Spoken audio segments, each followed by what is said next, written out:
किसी ने बड़े कमाल की बात कही है कि जीवन के रण में खुद ही श्री कृष्ण और खुद ही अर्जुन बनना पड़ता है। रोज अपना ही सारथी बनकर जिंदगी की महाभारत से लड़ना पड़ता है। श्री कृष्ण द्वारा दिए गए इस उपदेश को सुनने के बाद आप चिंता करना भूल जाएंगे और आप अपनी जीवन में कभी चिंतित नहीं होंगे। श्री कृष्ण कहते, जो भाग्य में है वह कहीं से भी भाग कर आएगा और जो भाग्य में नहीं है वह आकर भी भाग जाएगा।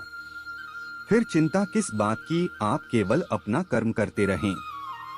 दुहक पीछे देखता है, चिंता इधर उधर देखती है, पर विश्वास सदैव आगे देखता है। समय एक सा नहीं रहता। आज दुहक है तो कल सुख भी आएंगे और सुख के बाद दुहक भी आना स्वाभाविक है। आपको पूरे धैर्य और श्री कृष्ण पर विश्वास के साथ अपना जीवन निर्वाह करना चाहिए।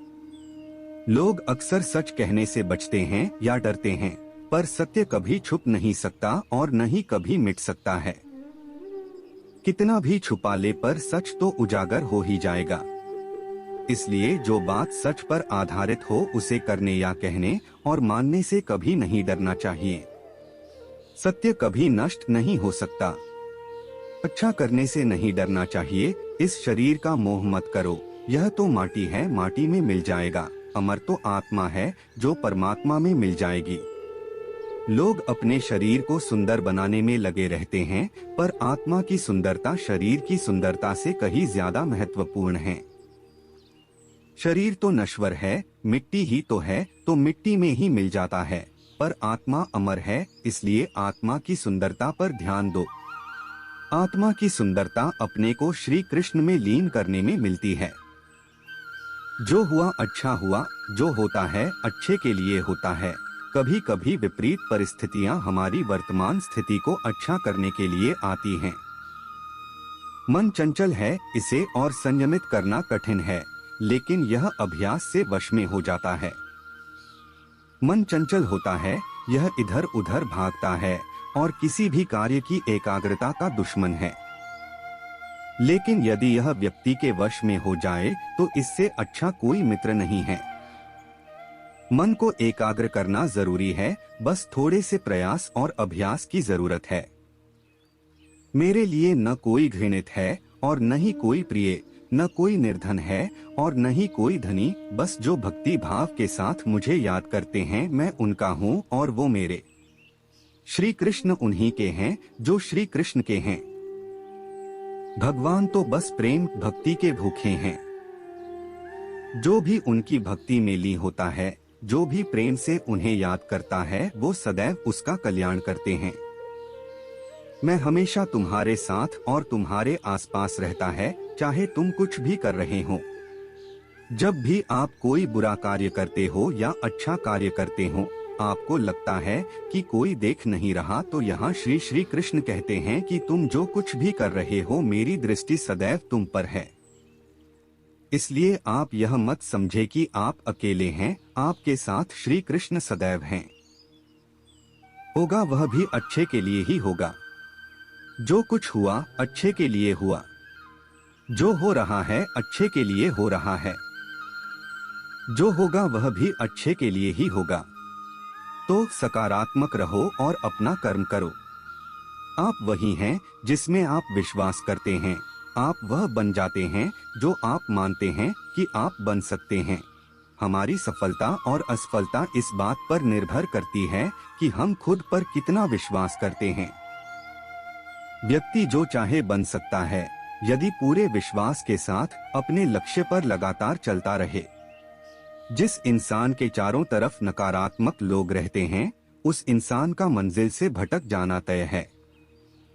कहते हैं मन के हारे हार है और मन के जीते जीत।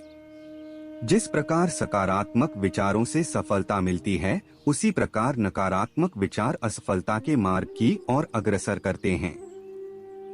क्योंकि जैसा हम सोचते हैं वैसे ही हम बनते जाते हैं और अपने विचारों के माध्यम से ही हमें नकारात्मक और सकारात्मक परिणाम मिलते हैं। अपने अनिवार्य कर्तव्य का पालन करें, क्योंकि क्रिया वास्तव में निष्क्रियता से बेहतर है। मनुष्य ही एक ऐसा प्राणी है जो कर्म करता है, इसलिए कर्म करना प्रत्येक व्यक्ति का धर्म भी है। कर्म कार्य करने वाला व्यक्ति है कर्मवीर कहलाता है। इसलिए कार्य करते रहना खाली बैठे रहने से हमेशा बेहतर होता है।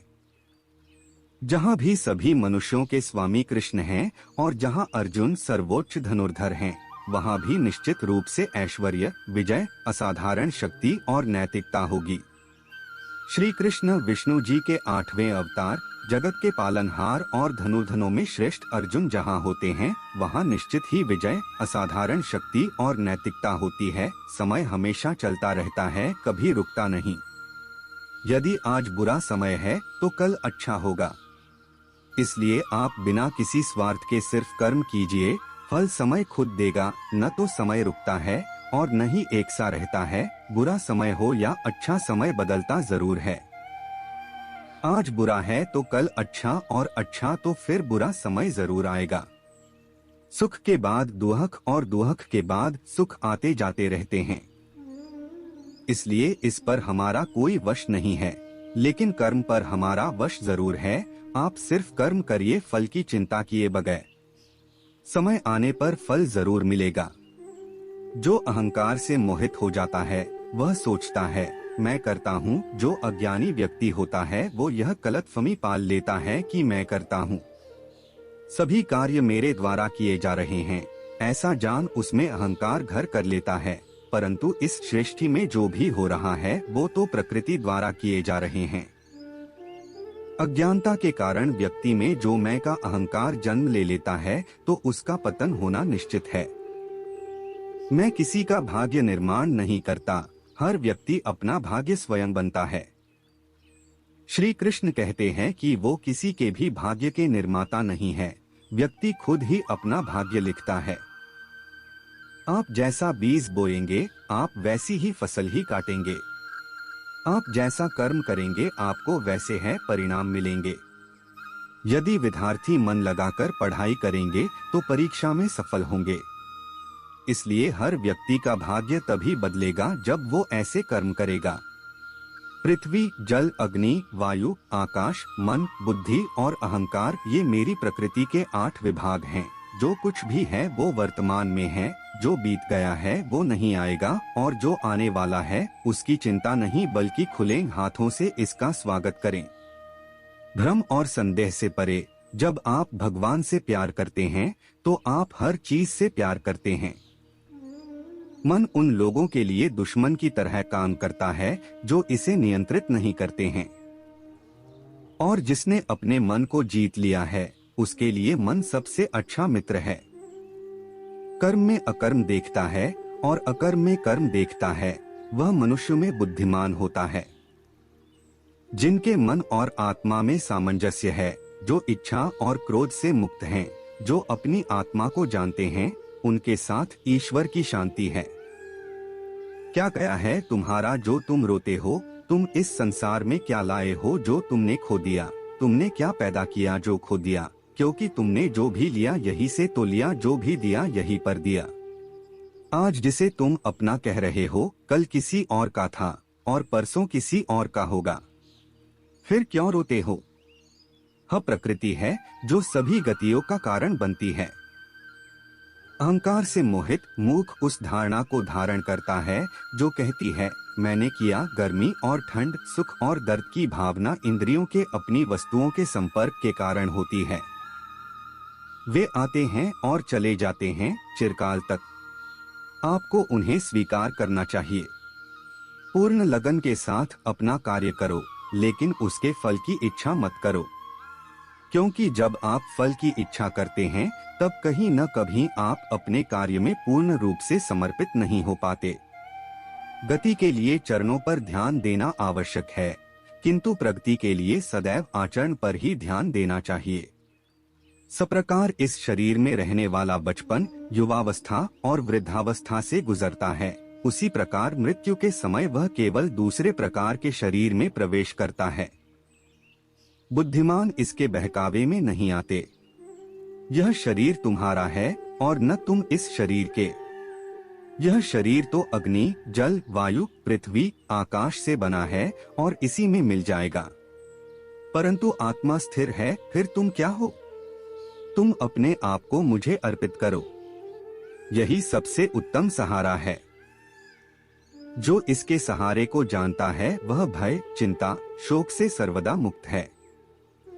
कोई भी व्यक्ति जो अच्छा काम करता है उसका कभी भी बुरा अंत नहीं होगा, चाहे यहाँ या आने वाले संसार में। जो पहले विष जैसा लगता है लेकिन अंत में अमृत जैसा स्वाद लेता है, यह सत्व का आनंद है जो स्वयं के साथ शांति से पैदा हुआ है।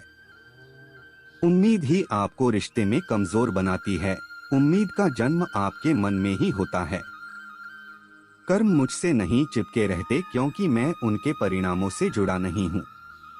जो लोग इसे समझते हैं और इसका अभ्यास करते हैं वे स्वतंत्रता में रहते हैं। जो मनुष्य प्रकृति के गुणों से अनासक्त है और जो पूरी तरह से दिव्य ज्ञान में स्थित है, उसका कार्य पूरी तरह से परात्परता में विलीन हो जाता है। अभी निराश मत हो क्योंकि तेरा वक्त कमजोर हो सकता है, तू नहीं। भले ही दुर्बलता ईश्वर द्वारा दी जाती है लेकिन गरिमा मनुष्य के मन को स्वयं निर्मित करती है।